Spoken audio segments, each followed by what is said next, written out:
Notre série de la semaine qui nous emmène découvrir quelques îles en Méditerranée. Alors aujourd'hui, au large de Sifour, dans le Var, l'archipel des Ambiers, un petit paradis naturel qui appartient à la famille de l'industriel Paul Ricard depuis les années 50. Pauline Lefrançois et Philippe Fontalba nous y emmènent. À quelques minutes en bateau du continent, c'est une échappée sauvage, juste en face du Brusque. L'île des Ambiers s'illumine au lever du soleil. Le port s'anime, les premiers touristes de l'année arrivent. L'île prend ses premières couleurs estivales. Et un peu plus loin, la nature s'éveille. On fait des envieux, regardez, là je suis au travail. Là. Vous voyez ? Christian connaît les Ambiers par cœur depuis 17 ans. C'est lui qui emmène les vacanciers en petit train pour raconter les secrets de l'île. Vous avez pu voir sur votre gauche des petits jardins sauvages avec des petits pommes blancs. Tous les jours pendant la saison, il serpente les chemins entre terre et mer.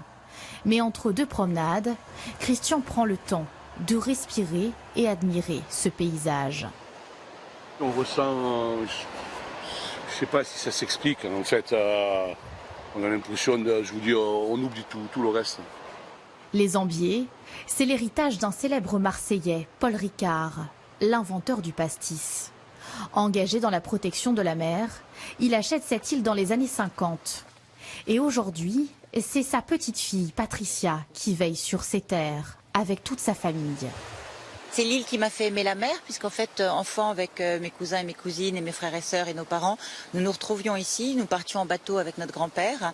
Et l'île, donc les Ambiers, c'était toujours le point de départ de nouvelles aventures. Au-dessus de ces criques cachées, le bruit de la mer résonne toujours pour elle. Elle est émeraude aux Ambiers, parce qu'en fait, il y a une particularité. Si vous regardez, vous n'avez pas du tout le côté blanc des calanques de Cassis ou de Marseille. C'est très particulier, les rochers sont... L'île est très minérale en fait, elle est vraiment, ce sont les plantes et la pierre. Et regardez cette couleur, c'est vraiment cristallin, voilà, ce sont des criques cristallines. Patricia Ricard s'occupe de l'Institut océanographique sur l'île. Comme un cadeau de son grand-père, elle veut agir pour protéger les milieux marins.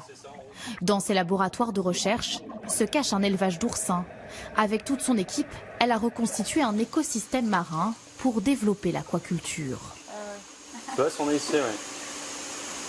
Là, c'est des frères et sœurs. On a encore des questions sur le développement. L'île des Ambiers possède plein d'autres secrets. Et pour les connaître, il suffit d'observer la nature et s'arrêter devant ces pins, penchés dans le sens du vent, toujours le même. La végétation, c'est le travail de Daniel Tarpi aux Ambiers. Je travaille ici depuis un peu plus de 41 ans. J'ai commencé à travailler ici, j'avais 16 ans. Et j'étais aux espaces verts avec mon père qui était déjà là, lui, depuis 1964. Au printemps, il pouponne les vignes de l'île, un domaine viticole de 10 hectares. Sur ce cépage de merlot, Daniel prépare l'été. Ce qu'on appelle nous en Provence les sagates, c'est-à-dire tous les gourmands qui vont épuiser la vigne au lieu de garder les sarments qui vont produire la fleur et les grappes de raisin. Un héritage de cette terre des Ambiers que tous ses habitants, amoureux de cette île, veulent garder précieusement comme un petit paradis en Méditerranée. Et demain, ce seront les îles de Lérins. La Bourse de Paris, plus 0,29% à l'heure qu'il est, à 5004 points. C'est la fin de ce journal. Dans un instant, la météo de Louis Baudin. À 20h, Gilles Boulot.